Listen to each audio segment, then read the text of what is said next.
Hello and welcome in to my Endgame Stasis Hunter build. This thing is a ton of fun and it has a lot of crowd control, which is normally a hunter's weakness. This is incredibly fun to play in Grandmaster Nightfall content and hard content in raids and anywhere. It is a ton of fun. I'm really excited about this build and how I've put it together. And before you get all, hey, Stasis doesn't work this season, Arc doesn't work this season because the surges and overcharges. Well, I have found a way around that I did not really understand or know about until I did some deep diving into the testing. And let me just explain a couple things. First of all, yes, my Stasis stuff is not going to be buffed by overcharges or surges from Grandmasters this season. There's not going to be a Stasis surge this season. They've already said that. It's just going to be solar avoid and strand. Maybe next season we'll have some Stasis surge, but that does not matter because on this build I'm building around arc weapons, which also they're not going to have a surge this season, but these weapons do have overcharges, so they do get the 25% bonus damage anyways. But I have to use specific types of weapons that are arc, and there's a couple caveats with that too that I'll get into the details of how I'm doing it. But first of all, let's look at the overall subclass. Silence and Squall Super is great for locking down areas, just making it so everybody gets frozen in a room, and it also does some decent damage. It's really meant for ads and keeping ads at bay, or even champions, things like that.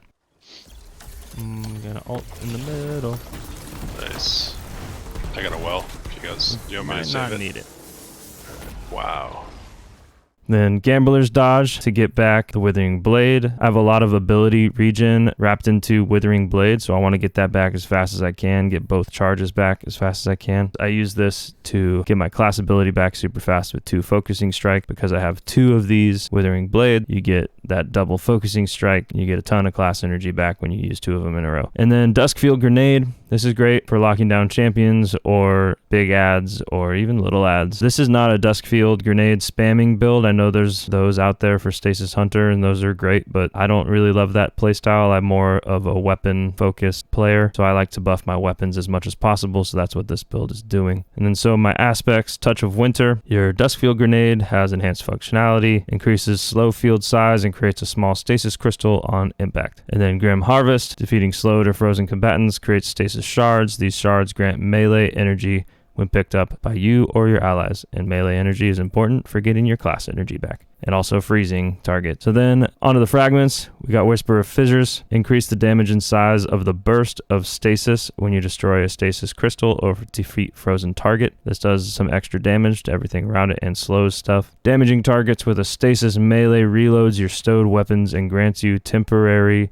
boost to weapon ready speed. So it's nice for using your heavy, emptying the full clip, then throwing one of these, getting all your ammo back in your magazine. And since you have 2 of them, you can really choose to use these to freeze targets or to get your class ability back or to reload your weapon, so they do a ton. And then Whisper Endurance. Slow from your abilities lasts longer. For those abilities that linger, their duration will also increase. So your slow from your grenade lasts longer, your slowed from your Withering Blade lasts longer, your slow from your Silence and Squall lasts longer. It's great. Whisper Conduction. Nearby stasis shards track to your position, also plus 10 resilience, plus 10 intellect. This is really a quality of life fragment. It's not safe to run out and grab your shards whenever you want in Grandmasters, so if you can just get a little bit closer to them and they can track back to you, it's really good. And then Whisper of Shards. Shattering a stasis crystal temporarily boosts your grenade recharge rate. Shattering additional stasis crystals increases the duration of this benefit, plus 10 resilient. I really like this, having both of these for the plus 10 resilience for the stats, and then also just getting that grenade back faster and being able to lock down areas where the Duskfield is good. That's the subclass. Now let's look at the armor. I'm building this around Mask of Backwrist. Light Shift. Replace your stasis subclass dodge ability with a longer range, faster moving shift that partially cloaks you during use. After shifting, your arc weapons deal increased damage to combatants for a short time, and you deal increased damage to all slowed or frozen combatants. For the stats, I like to have 100 mobility so I can use Mask of Backwrist as much as possible. That Light Shift. 100 resilience. I like to have 100 resilience in all Grandmasters on every character no matter what. I know that you could probably run 90 and have 27% damage reduction. It's not that big a difference. I swear I feel that 3%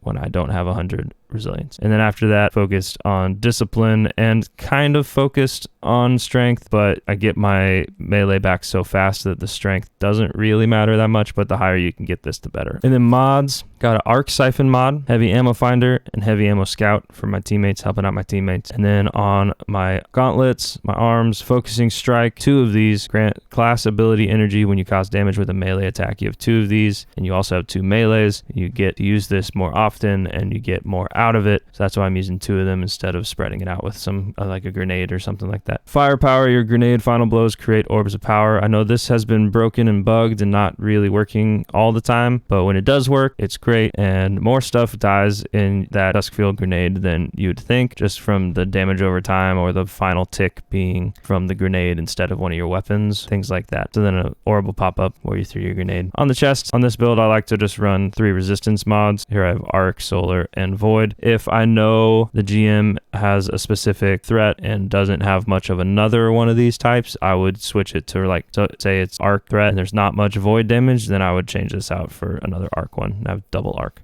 and 1 Void. Then on the legs, I have 2 Arc Weapon Surge mods, and Recuperation replenishes health each time you pick up an orb power. This is really nice just for that added protection and staying alive. It does help. And then on the cloak, Reaper, get an orb after you kill something after your class ability. Time dilation to increase the amount of time your armor charge sticks around and the amount of time you have these weapon surges. Bomber reduces grenade cooldown when using your class ability. For the weapons, I did a ton of testing to make arc weapons work with Bacchus and Stasis this season to keep up with the surges of Solar and Void. We won't have an arc surge this season, but it doesn't matter how I have this set up because I'm using the overcharge from the Scepter. So overload bow. Additionally, bows are always overcharged when that modifier is active, and this modifier is always active when you're using a bow. It just needs to be damaged by fully drawn arrows. That's how you get the modifier active. And it doesn't matter if the Grandmaster doesn't have overload champions in it. If it's barrier and unstoppable, your bow will still be overcharged because your modifier is still active. And then same thing, one other setup I like to use is with pulse rifles. And then same thing with this. You can overcharge your pulse rifle even though it's arc to get it to add 25% more damage. But in my testing, it added way more than 25% damage. So I got rid of I reset my artifact and went in and tested this against the same enemy over and over. When I didn't have this perk slotted, I did 811 damage, but when I did have it slotted, I did 1267. And it was every time the same thing. And this is the only thing I changed, and that's 56% more damage. Not only is it overcharging it, it's also adding in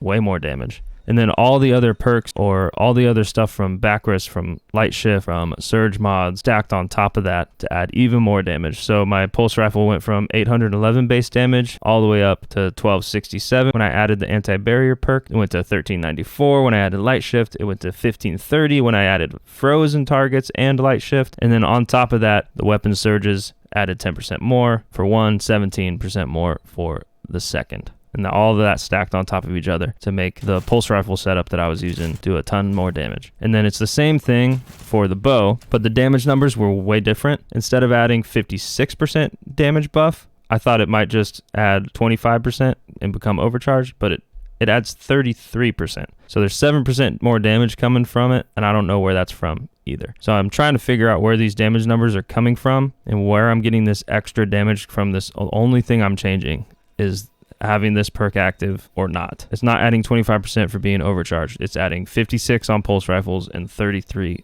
on bows. And then for my heavy, I always have overcharged heavy because I just follow whatever the Grandmaster overcharged heavy weapon is. So this was my hypernet current setup. So I used a Wendigo, which is a grenade launcher, which was overcharged, and its arc did a ton of damage with explosive light. But if I was doing a different GM where there was overcharged rockets, I would use my arc hothead. Or if it was overcharged linear fusions, I could use Storm Chaser or Sail Spy Pitch Glass, or if it's machine gun, I could use Terminus Horizon. So whatever overcharged heavy, that's what I'm going to use to keep my weapon arc, to keep Bacchus stacking on top of that overcharge and the surges. So the damage is still crazy. And then I'll switch between a bow for overloads or a pulse rifle for barriers. This was my setup for Lake of Shadows with barrier unstoppable and overcharged machine guns. So Thunderlord instead of Trinity Ghoul. So I really love this build because you can move around your weapons and play to whatever the Grandmaster or activity is. You just have to keep it arc weapons. And I think there's enough flexibility in which weapons you can use to still make it really fun, even though it's limited to just arc weapons. Do a ton of damage with light shift and overcharges from your scepter or from the overcharged modifier of the activity. This is my Stasis Hunter build, probably one of the most fun builds I've ever played. So much going on